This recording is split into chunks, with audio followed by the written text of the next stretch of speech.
Do you know how those Nike shoes were made?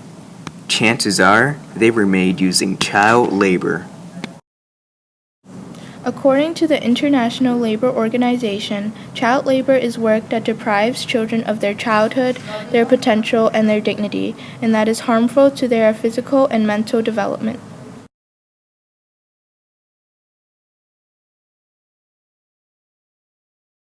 Child labor, well, that I think is terrible, of course. I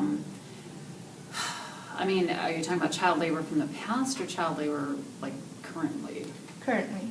Okay, well, obviously, child labor is a bad thing. Children should be allowed to have their childhood. So even in underdeveloped countries, people need to realize that there's other ways that they can have their workforce rather than innocent children. So no, it's an atrocity. It shouldn't happen, and there's definitely stuff we could do to prevent it, but no one is doing anything about it, I guess. So it's a bad thing. I don't think it should happen.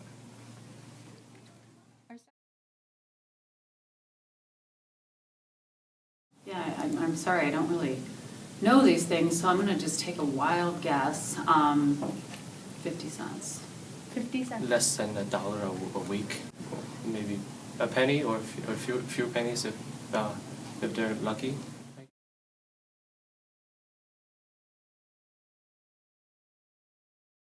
A plethora of kids are being exploited through child labor in Asia. According to the 2011 Indian census, 4,353,247 children ages 5 through 14 work for more than 6 months during the year in India. Many of these children are working to provide for their families, but in doing this, they lose their education.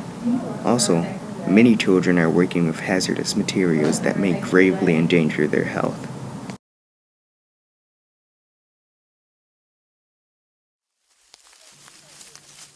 Hundreds of thousands of children in Tajikistan, Kyrgyzstan, and Kazakhstan are trapped in the cycle of child labor.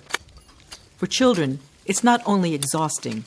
Hard physical labor can damage their development.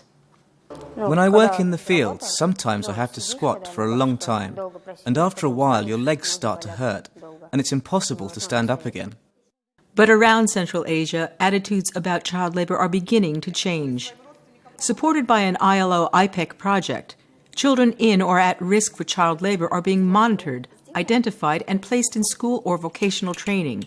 It's changing lives. Shanoza used to work with her mother at the bazaar. Now she's an accomplished baker. A lot has changed in my life. When I came to the center, I didn't know how to do anything.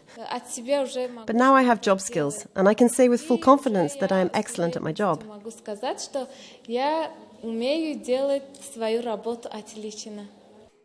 Moridin used to stand by the roadside, selling bus tickets. Now he's training to be a plumber. I am gaining skills, and I am learning how to use my skills in practice. Children can be found everywhere, working in the region's bazaars, often carrying heavy loads for hours every day. Trained child labor monitors walk through the markets looking for them.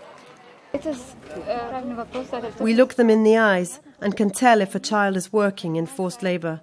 Looking in their eyes, you realize they are calling for help. You can see they want out of child labor. Here is one girl's story. Lena was estranged from her family at the age of 9. Lena was from a poor family in Cambodia when a family friend offered to find Lena work in Thailand. Her parents agreed. When Lena arrived in Thailand, the family friend betrayed her and forced Lena to stand outside a nightclub for endless hours selling candy and flowers to tourists. Instead of sending the money to Lena's family, the trafficker pocketed the money. When Lena didn't sell enough candy and flowers, the trafficker beat her. 2 years later, the trafficker convinced Lena's parents to send Lena's younger sister, Sofik, to work in Thailand. Refusing to let her sister suffer abuse, Lena persuaded a nightclub worker to help. The girls were sent to a Thai children's center.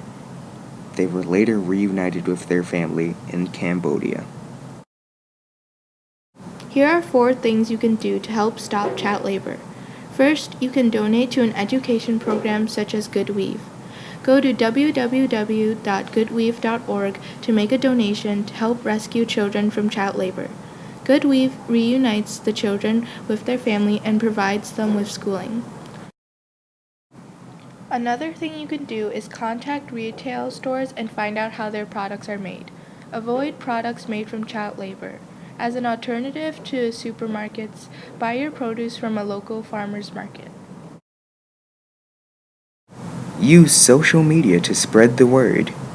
Create a Twitter account and contact children's rights activists for more information.